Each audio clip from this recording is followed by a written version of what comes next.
performances in playoffs, which I am a big fan of. WE have a lot of talent. What they have lacked is the ability to execute on that consistently.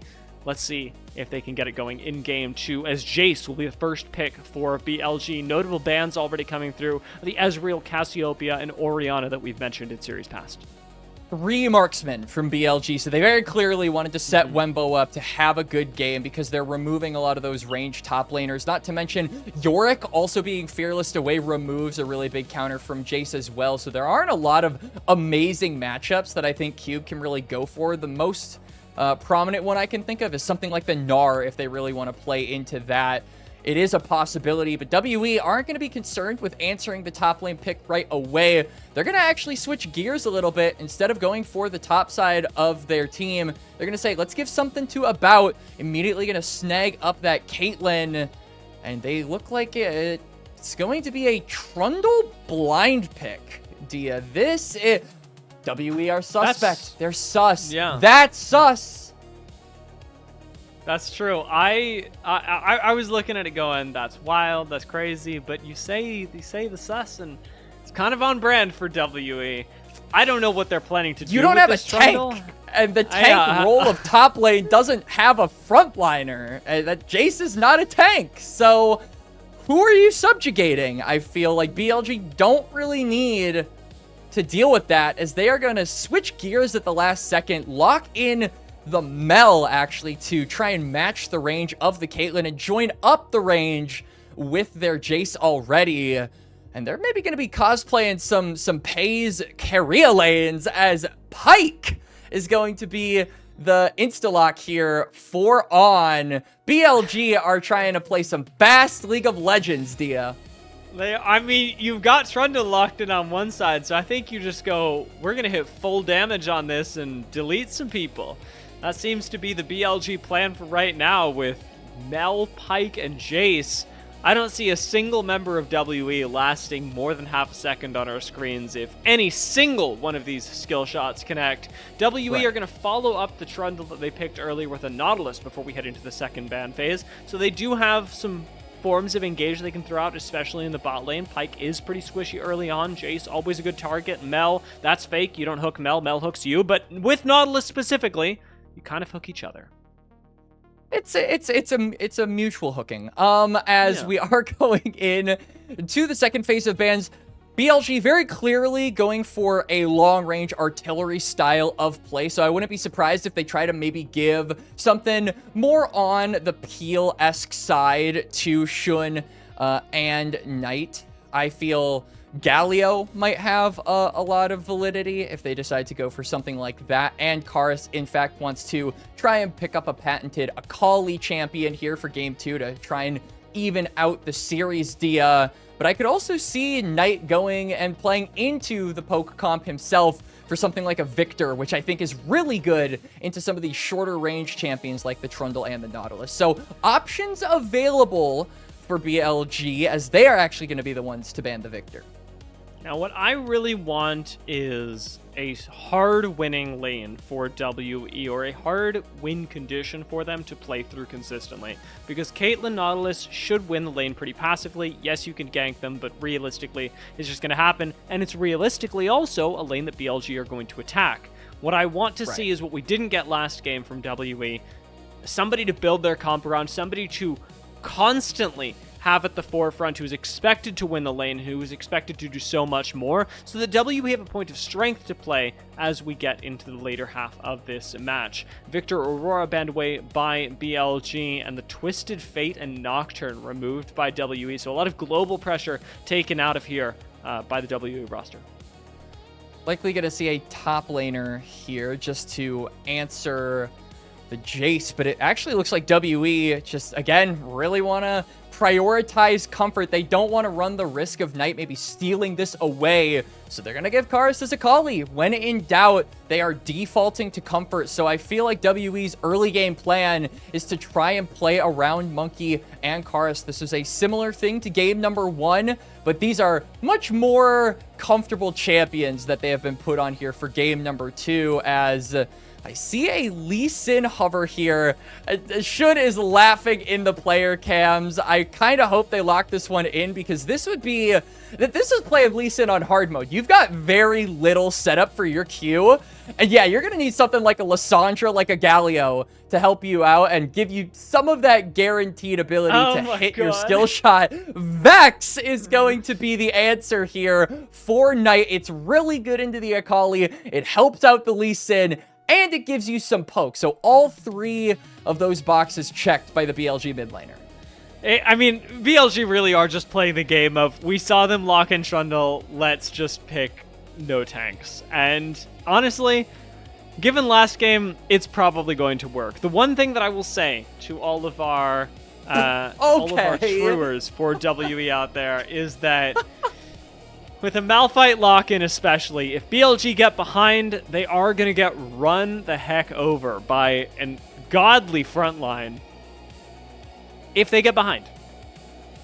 For sure. And BLG really have to keep the momentum in their favor at all times, right? This is a super high octane, super... You got to be playing with alacrity if you are having this comp, because the moment I feel things like the Pyke, the Jace, even the Lee Sin get behind and or are outscaled, it's going to be really difficult. So individual picks, roaming around the map, this is what BLG, in my opinion, does best. They play comps like this all the time. Maybe ones with a little less risk than the champions we're seeing locked in here for game number 2, Dia.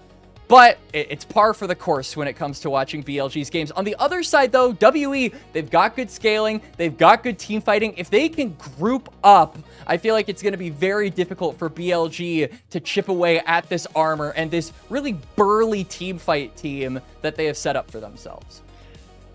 That is so true. And yet, for those of you who may not be, maybe reading it in my voice at home, WE trolled this draft. To be honest, from my perspective, I mean, this looks like a solo queue draft, but those are always fun. I'm not gonna pretend that I know everything. Like I know enough that I'm gonna talk about this game and hope to understand a little bit more of what WE want to bring to the table. But to me, with nameplates on especially, and with the last game as reference, this looks like a losing formula from WE. And it's up to them to turn that around. And it really is, when I say up to them, not just to generalize like, it's up to somebody somewhere. They all have to play pretty insane League of Legends in this game. And a lot of that, to be honest, not going to start with Monki. It's not going to start with Trundle. It's not going to start with Cube on Malphite because he's got to hit level 6. Maybe it's got to start in the bot lane, but somebody's got to do it. And I don't know if WE can. Let's see what the fans think.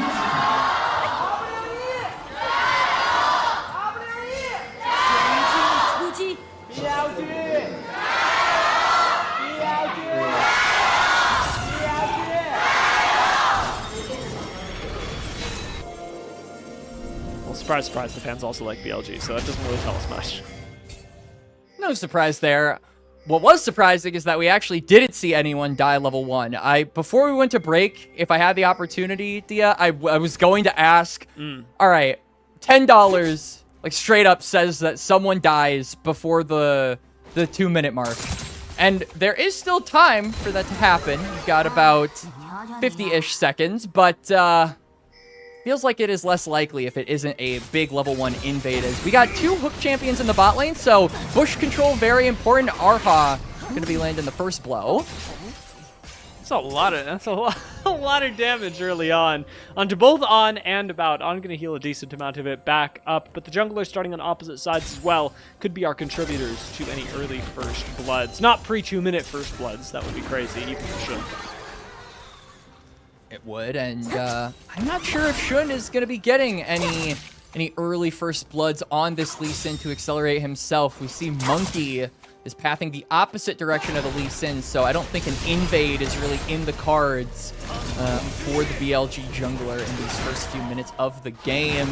Curious that he is actually pathing toward the top side. You do have the cheese wheel to set up a little bit of a slow that you can use to get on top of this chase, but other than that, very little CC as we're going to see it put to the test. Monki is spotted on a ward, and Wenbo is just going to back off. So already, it seems this Trundle is being a little bit foiled, Nia. You know, Melvin brought this up a couple of days ago. I think it was Melvin. If it wasn't, sorry, I'm misremembering. There's a lot of stuff in my head. About how in the early stages of WE's games, it's Erha and Monki that are the big indicators of success because they are the ones that have 100% first blood participation. It has to be Erha and Monki together more often than not. But Monki taking this on his own towards the top side of the map has completely removed Erha from the equation, and as it seems, removed the chances of success that he's got. Popping into the bushes right now, they are looking for Wenbo, and maybe, just maybe, we see this turn around because Wenbo's got no mana. Cube is low, but Monki flashes on top of him. That's a dead Jace, and Monki will be the one to keep up with the 100% first blood if he actually does it. Wenbo might take out Cube, but it's Cube that grabs first blood. The plus 400 going to him on, showing up a little bit late, but maybe in just enough time to pick up Monki as well. Low underneath the tower, but not low enough to be finished off. WE, first blood goes to Monki and Cube.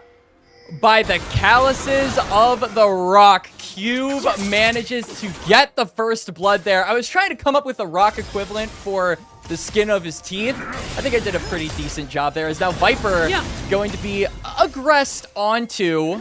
We'll be able to rebuttal that and won't take too much damage. But WE striking first in this game, and the gold going over to the frontliner, which I think is going to be extremely important the later on we get into this game. They're mad about it too. A bunch of summoners blown in the top lane, but unfortunately Cube is just positioned a little too safely for BLG to get their revenge. They'll have to save it for later. And this first step, an important one. The gold still even despite first blood going over to WE, which is indicative of, I guess, how successful or how impactful that play was. Yes, first blood matters, but in this particular case, BLG are fine.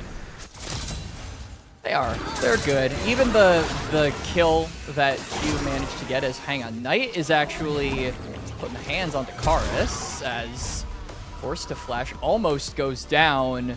But that top lane gold difference is not extremely big at this point in the game because even though Cube got the first blood, Wenbo has basically 10 CS up over his counterpart. So it kind of feels like the first blood participation there, all of the activities that went on just a minute or two ago, kind of mitigated here in the game. So yeah, BLG are in a pretty okay position, but I feel like this is not the spot they want to be in. Like we said, they want to be playing fast, they want to be playing high octane, and no kills for them 5 minutes in.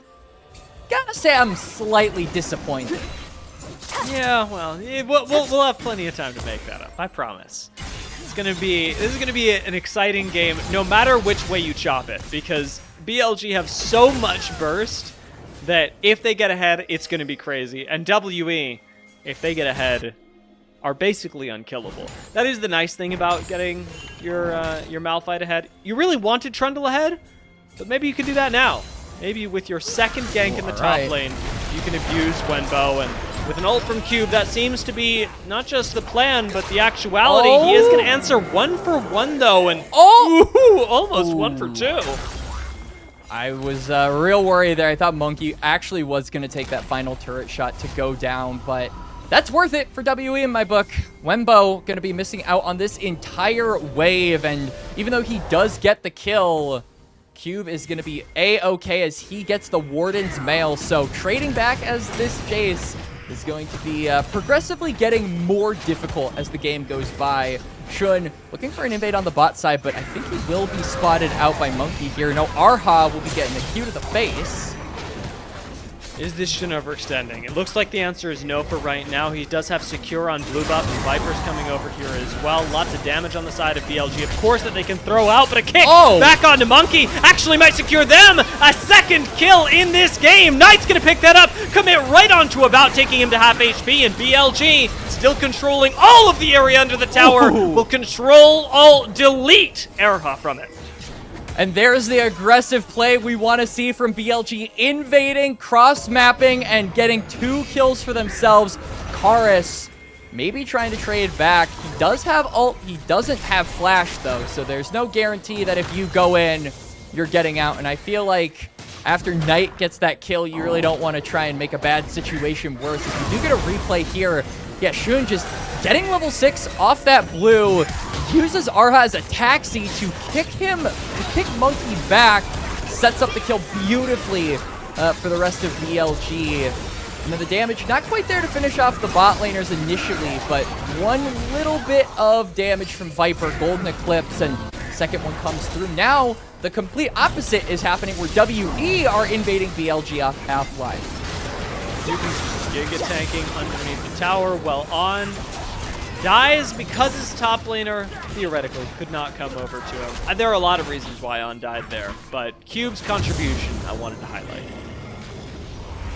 Cube, you know, he's there as Monki now.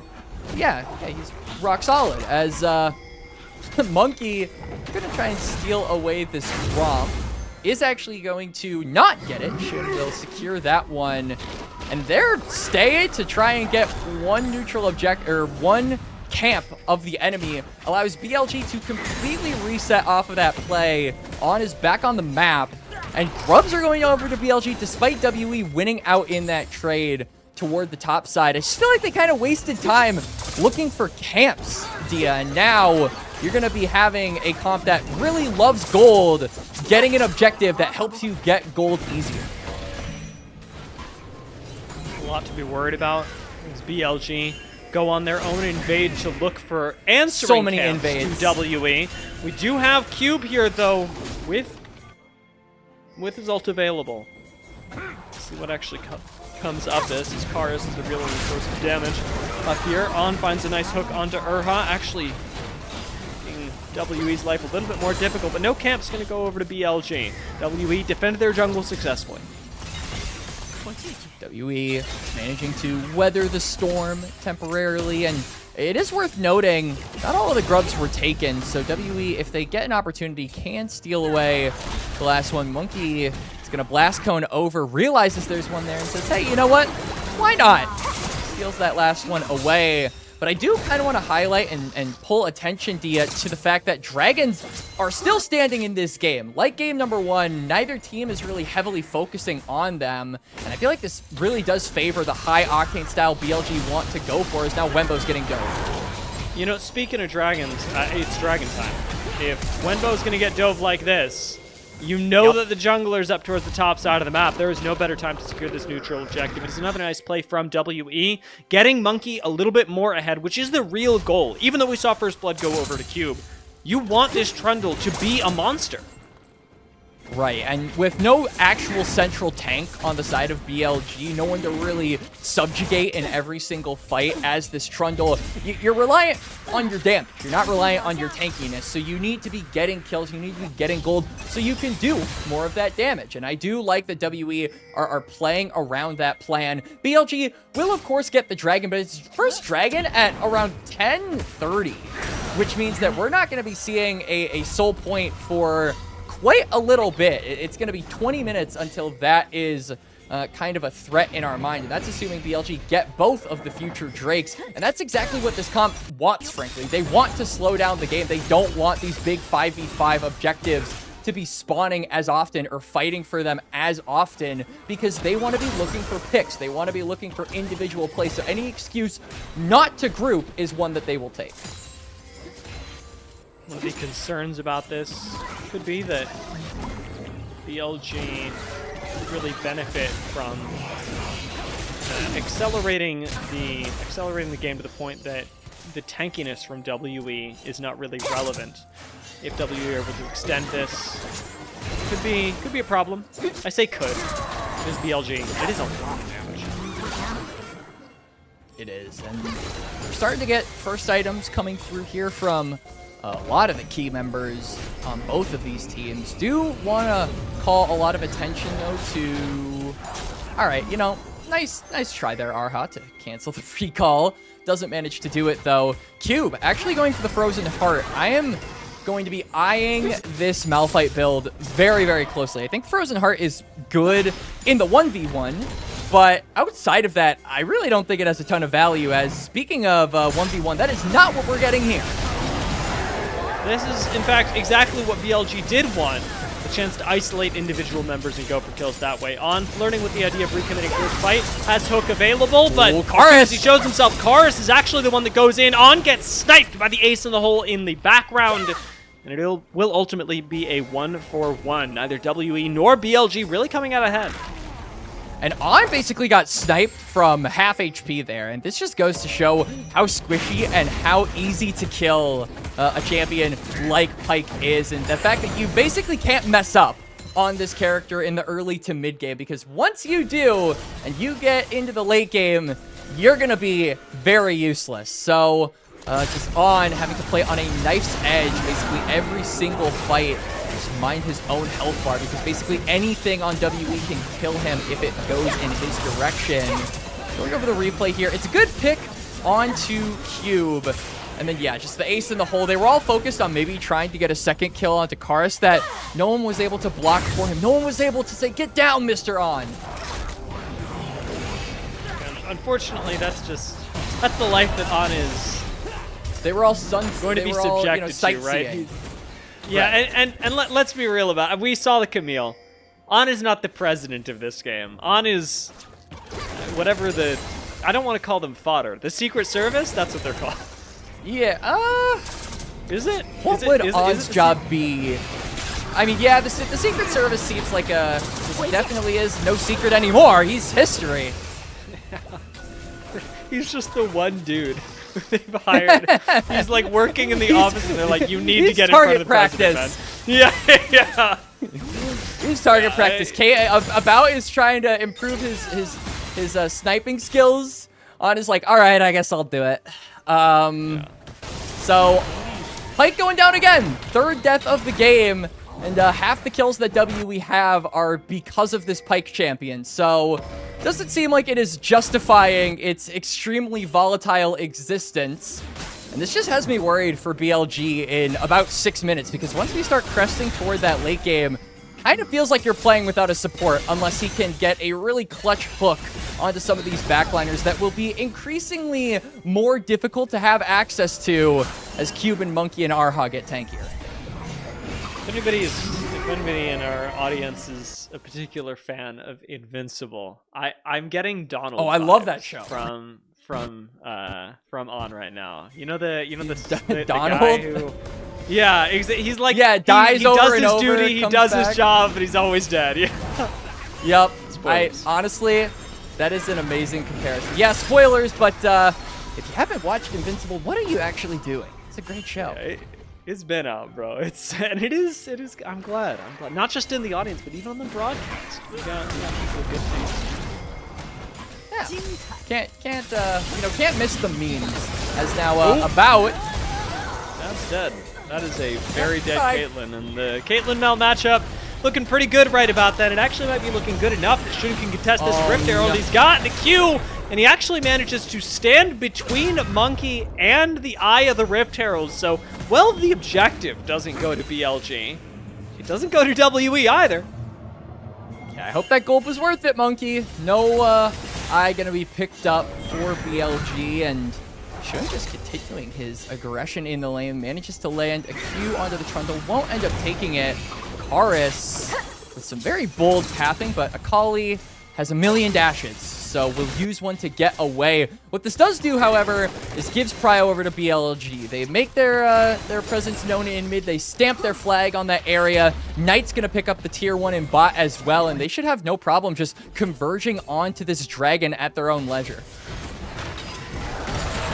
From here, Wenbo unfortunately suffering yet another gank. We got to teleport in. This is a numbers disadvantage and a severe one, especially as teleport gets matched. It has been Knight that teleported right into the middle of 3 and then soon 4 people. And WE get not the pick they were looking for, a much better one. Yeah, a bit of a mistake there from Knight, as now more target practice, but this time onto Wenbo.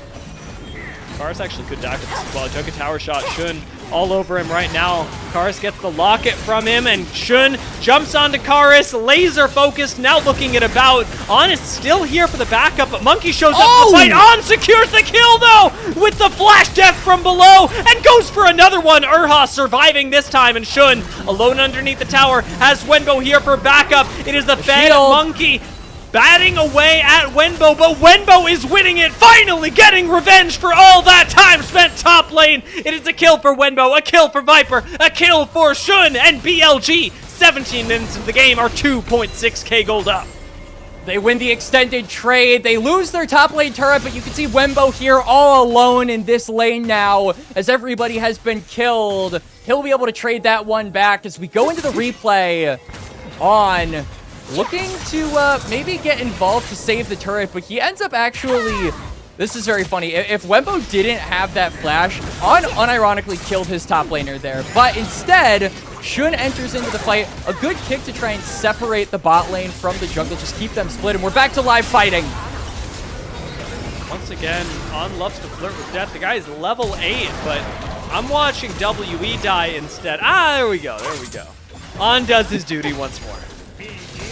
Indeed he does, as Wenbo didn't stop after that tier 1. He's actually still going. Tier 2 under siege is going to pick up a couple of plates. They will sacrifice a dragon over to WE for that, but it's their first of the game. And like we said, with the very slow pace and very low priority on the dragons in general, Dia, don't really feel like Seoul is much of a win con as... Oh my god, he got auto! It. He dashed! Nah, that is actually insane. As now Knight might be in trouble.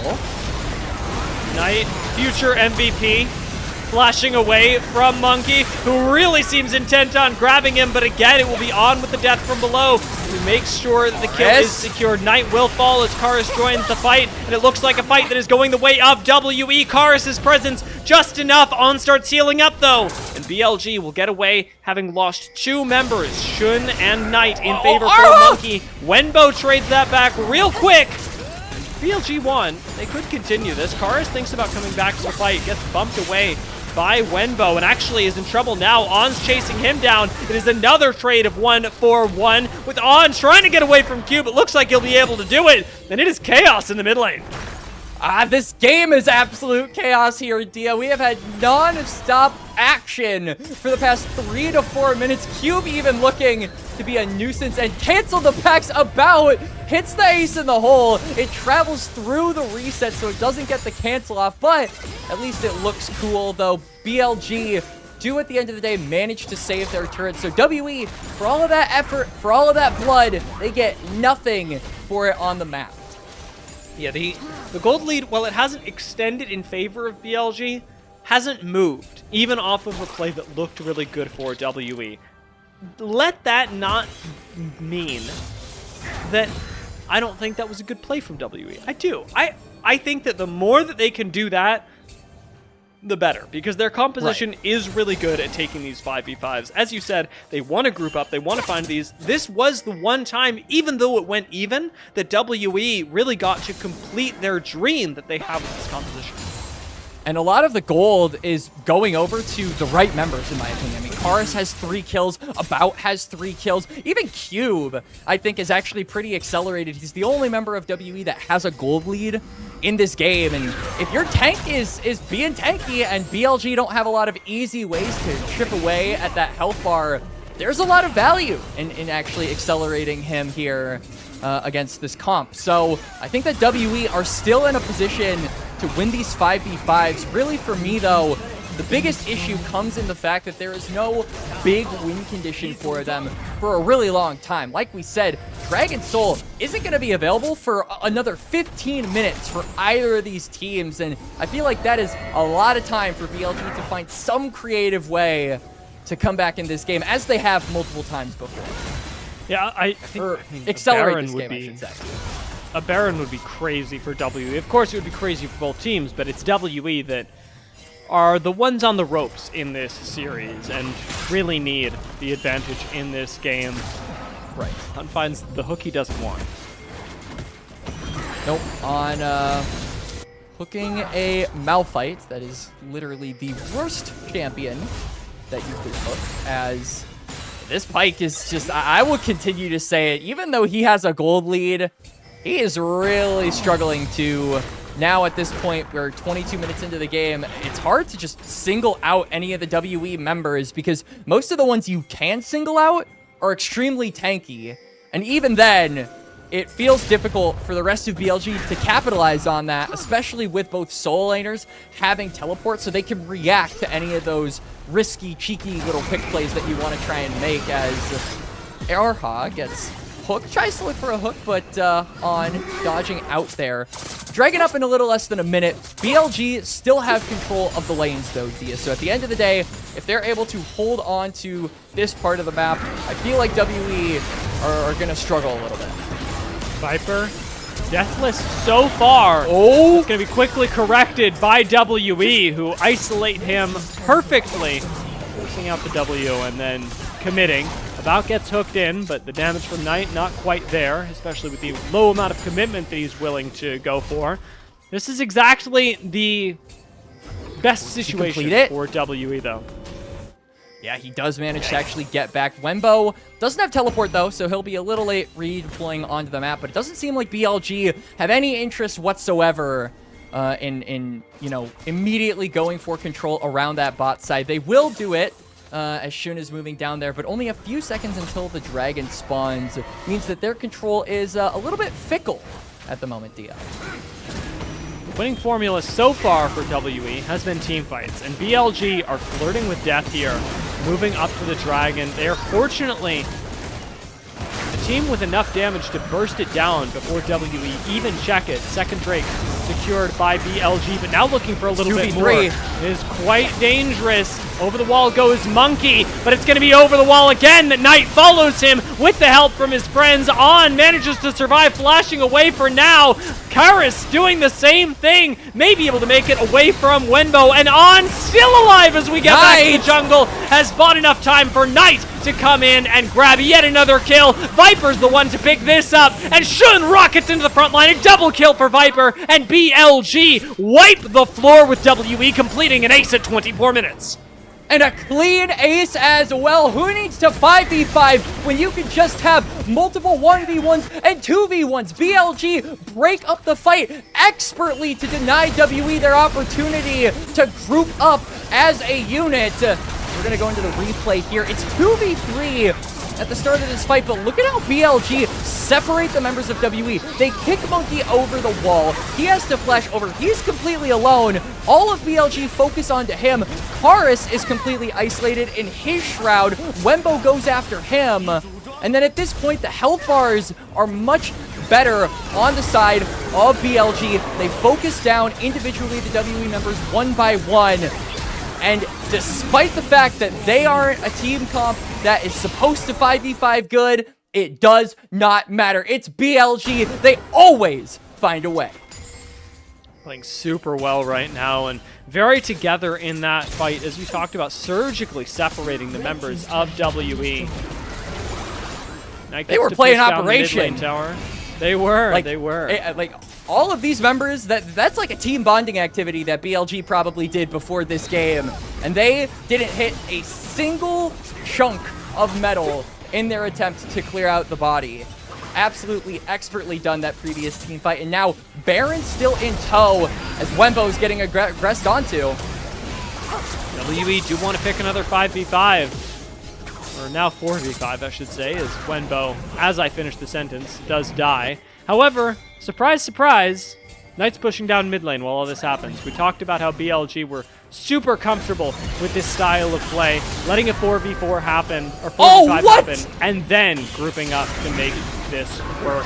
Shun commits over the wall. Death from below gets on right on top of Erha as well, and Erha, certainly dead here, is going to fall 21-14, 8,000 gold, the lead for BLG. And they control that even after losing Wenbo expertly. All right, I feel like that one hook by On maybe redeems all of the the oopsies that he had over the course of this game, because now WE, not only do they not have a jungler, they don't have a support. Erha died immediately after that, so it's going to be a free kill, a free couple of kills, as well as the turret on the top side. So BLG just continuing to push the pace of this game even further in their favor. On is dancing around Q, but he doesn't really have anyone around him for now. And Knight is not killing Cube on his own. And Nope. About waiting for this fight to Quax extend. up. They could actually try and find Knight again.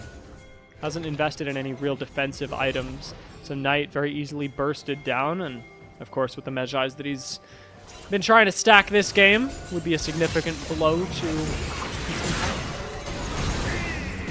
For sure would be, as Baron still here for BLG for another few seconds at least to push the wave in. They found Monki again! They found him again! Very dead. Knight commits over the wall, however, and in jumping onto Erha, actually manages to kill the Caitlyn. This looks really good for BLG, and not just inhibitor good. This could look end of game good for BLG, as first inhibitor going to fall. The Baron has fallen off, but a teleport into the base. BLG want to end this game. Cube's got no ulti. It's just a big rock sitting underneath the tower. Means it's all up to Karis, who now has no shroud and gets kicked right into the fear from Knight. It is another pick for BLG, and it looks like Quax. It is going to be another win. On gets a clean hook to complete yet another ace. And it will be 2 games in quick succession going to BLG. BLG beat the curse of constantly going to 3 games in this split dia. 2-0 over who some would consider to be maybe their biggest rivals this year, especially if you factor in recent matchups against WE, as we so often alluded to and mentioned over the course of this broadcast. The playoffs bout between these two teams was so close every single time, but this series was not close. This was a one-sided stomp, a shellacking from BLG of monumental proportions, and you could see On up there on the stage, probably going to be talking about how, despite Pyke being an early game champion, he was kind of useless early on, but then in the late game, when Pyke usually falls off, he found the best picks of the game. So, yeah, you know, works in mysterious ways. I liked On, and, you know, if Knight didn't exist, I would think that maybe he was getting MVP this game. I will say that even if we delete Knight from the equation, Viper also had a very strong argument. His Mel was pretty freaking crazy in those fights. Even though you know, Mel's not a very flashy champion, his positioning was really good. He was landing all of his abilities, and he was picking up a lot of kills. I could very easily see Viper walking away with an MVP here. You know, every time we say that, though, guess who gets the MVP, Dia? Oh, yeah. I mean, a Knight is doing it, but it's, you know, if...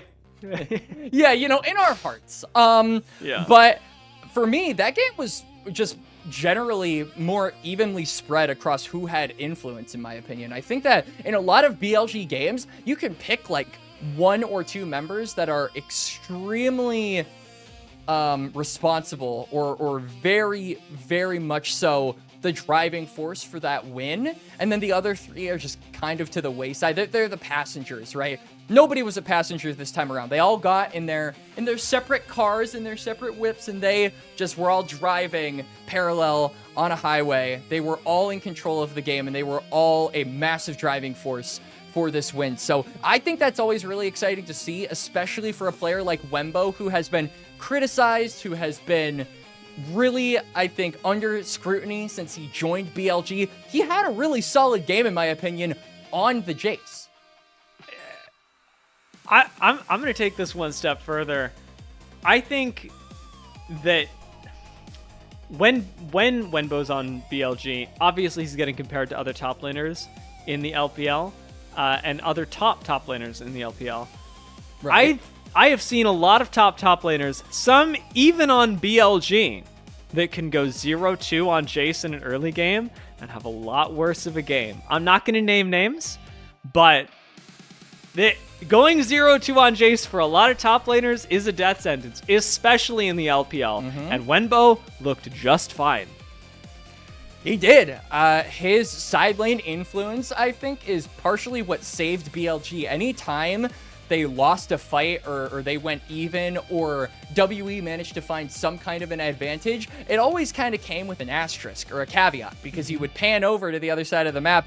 Boom, Jace is split pushing, taking plates, taking turrets, having influence on the map, and forcing WE to recall to answer the waves he's pushing, and basically, they can't take the advantages they might have earned from getting that fight win. So, a lot of credit over to Wenbo. Not only do I think his micro on the Jace was really solid, the macro sense from him, which is the most criticized part, I would say, of his gameplay so far in Split 3, was pristine here in Game 2.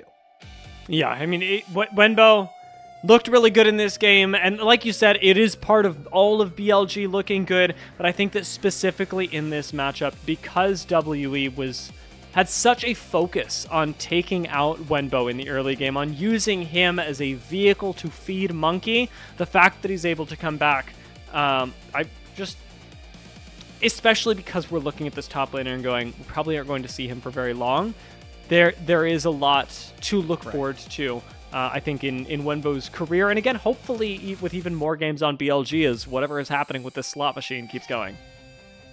Right. I think that Wenbo has had a very up and down split so far, but the fact is he's still able to keep up with his teammates to a certain degree, and keeping up with these teammates is no small feat. It's no easy task. These are legends of the scene that you're playing with. So when you're able to be in the same realm as them, when you're able to have that same influence as them during certain games, I think that does a lot for you as an individual for your career. So all the best to Wenbo.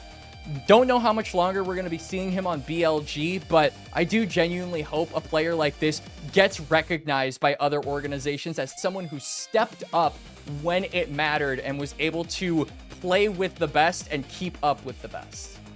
Yeah, he's... Well, a lot of good things to say about him. Not the hero of this game. That was Second either most Knight damage. or Viper, you know? That is true. That is true.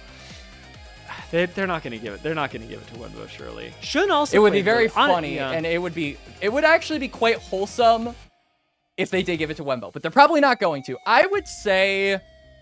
I unironically think that you can make a case for Shun to have MVP. He had a lot of really good early game plays, and some of those kicks to separate Team WE are straight up the reason why they won the fight. So I give a lot of credit over to Shun for understanding his job, for understanding the assignment on this champion and playing him in a way that is very rarely seen. It felt like more of a disruptor playstyle than it did a skirmisher, bruiser playstyle that is so common with Lee Sin's, especially in the LPL. And you know, we saw such an early pickup of the Caitlyn here. Is what I'm looking at is talking about Karis and about didn't really get to play the game. Karis, I think, had his opportunities and actually did very well. I am wondering if this is just sort of a Viper difference, though, because we keep talking about how comfortable Viper is in playing the mages that are now taking over the bot lane. Caitlyn is a pretty generically strong pick. To not be winning lane when you're first picking Caitlyn because the other team is comfortable picking Mel is pretty tough. I would say even perhaps an indicator of something that needs changing. It might be. I mean, you'll never ever hear me complain about a player not being able to win lane against Mel. I am on the Mel hate train. I have been on the Mel hate train since day one. So anytime I see the character, I just I take a sigh, I bow my head a little bit, and I'm like, all right, this game is going to be at least 15% less interactive than if Mel wasn't in the game. That is true. That is true. Mel is... I am on the same train as you are. In the LPL, you know, ends up looking good, but... Well, frustrating to play against for sure. We'll see what happens with the MVP vote. I'm watching this montage extremely closely. Lord. Because when they slow down the montage is a really good indicator of who's getting MVP. Just As a heads That's actually up. a good point. So, I haven't noticed you that know? before, but that's a good shout. Yeah. On though with a really good hook there. I mean that was just absolutely nasty. A lot of these endgame hooks from the Pyke were really effective in breaking the game open. I mean, at this point, like, Baron was basically turned off. It had like 5 seconds left at this point. If you don't get that hook, I think your siege potential gets reduced drastically, not to mention Cube was coming back, so the threat of getting ulted as a 5-man unit was also on the board. And all of it just got completely shattered with one hook from On. So a lot of credit to him for, you know, similar to what we said about Wenbo, for coming back into the game when it looked really difficult, especially on a champion where it is really difficult to do that after a rough start. He had a lot of influence on the Pyke later on, just like Wenbo with his Jace. There is a real argument for On having crazy value in this game. As I know we approach the MVP discussion, On's not going to get it because he's a support and he died too many times, and that's okay. But there is a real argument for him having as much Oh my god, it's not night! All right. Viper. Deserved. Had a really good game on the Mel. And I will continue to say this. I said it in game number 1, but Viper haters are truly in shambles, Dia. Mm-hmm. It's been a rough split for Viper haters. As you said, like, the best parts of Viper have really been showcased during this split, and finally during this game they managed to overshadow Knight, if just for a moment. Of course, the AI though, the AI voted for Knight. I like that the referees get the votes, by the way. I know that some people have talked about being like former LCS referees and how fun it is. It's cool that referees get a vote. I think that's quite wholesome, actually. What's going on here? So I don't know if you know. There's no pressure to know. Winter Club is voted for Wenbo twice this. They voted for Wenbo in both games. I don't know who makes up Winter Club, but if it is, as I suspect, hearing Winter Club, like former LPL pros or current LPL pros that are doing really well but not playing today, if they're voting for Wenbo, I find that highly tasteful. Me too. That is pretty cool. Yeah. So again, a lot of shout outs to Wenbo specifically for, again, coming in on short notice, and this game I think was one of his best ones that we have seen in the split so far. So a lot of credit to him for being able to match these very, very good teammates of his on BLG, as we saw Knight winning series MVP of the game because it's Knight. It could be nobody else. And yeah, here's the cool montage. Yeah, thank God we get it. You know, everybody needs to see a Knight montage at least twice a week. I do want to take this time while we are watching what will probably be one of 12 Knight montages that we get during this split about the members of WE. This second game, obviously a little bit more difficult. And, you know, first game was tough for them too. But as to who stood out, I think Karis had a pretty good game on Akali. Cube's Malphite looked good. I didn't love Monki's Trundle. What are good news stories that you can take away from this as WE, or are we lacking them?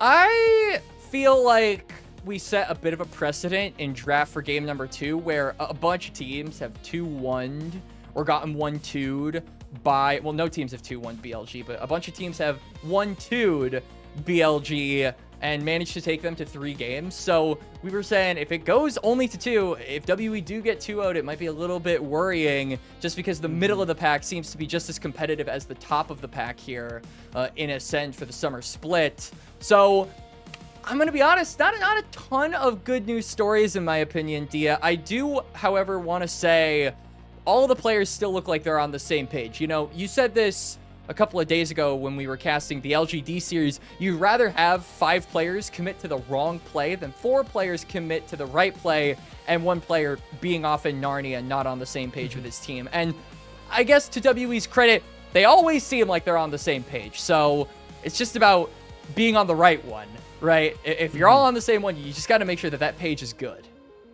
This is a question a lot of people would have been asking themselves coming into this series. Is this the same WE that we saw almost take down BLG last split? Right. I don't know.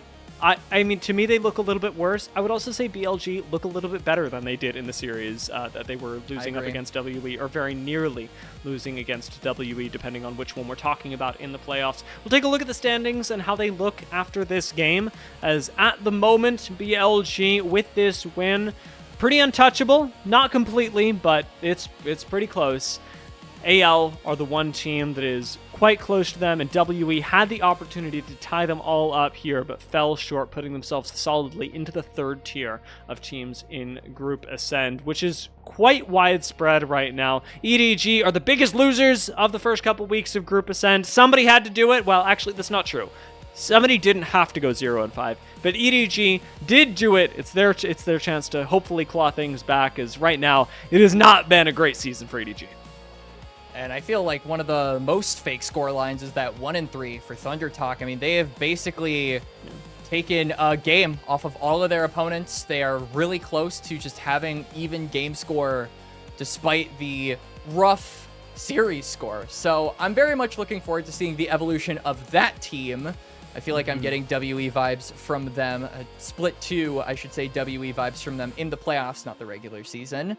So a lot of these vibes teams, these power of friendships teams really intrigue me in Group Ascend. And it's a fun split so far, Dia. I think that this is a really enjoyable time to look at all of these squads, and can't wait for more.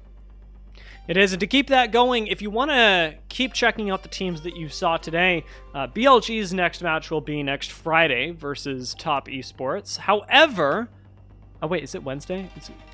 Sorry, that's this one. I'm misreading this graphic. Yes, it'll be next Friday against Top Esports. However, WE's next match will be on Sunday versus the very same team you were just talking about, Thunder Talk. So WE against perhaps what you, as you just mentioned, could be the WE of this split coming up this Sunday. Of course, we'll be back before Sunday. We've got still plenty more games to come on Saturday, as AL will take on Thunder Talk. The AL, the winners of our matchup earlier today, versus EDG, and of course a lot more to look forward to as BLG will return to the stage against JDG on Saturday. So I did, in fact, mess up the schedule, but that's all good. That's all good. Thank you, everyone, so much for tuning into today's broadcast. It has been a pleasure to bring you the LPL English once again. And, of course, if you'd like to support the LPL English, there's no better way to do it than through our coffee. Thank you so much to our elite coffee supporters who make broadcasts like this possible. Aaron Soup, Mung, Gelati, and Andrea Duran. Thank you so much, because without you, we wouldn't be able to give Knight his series MVPs as he very much deserves. Thank you everyone for tuning in, and of course again to our elite coffee supporters, go check it out, and we'll see you with more LPL English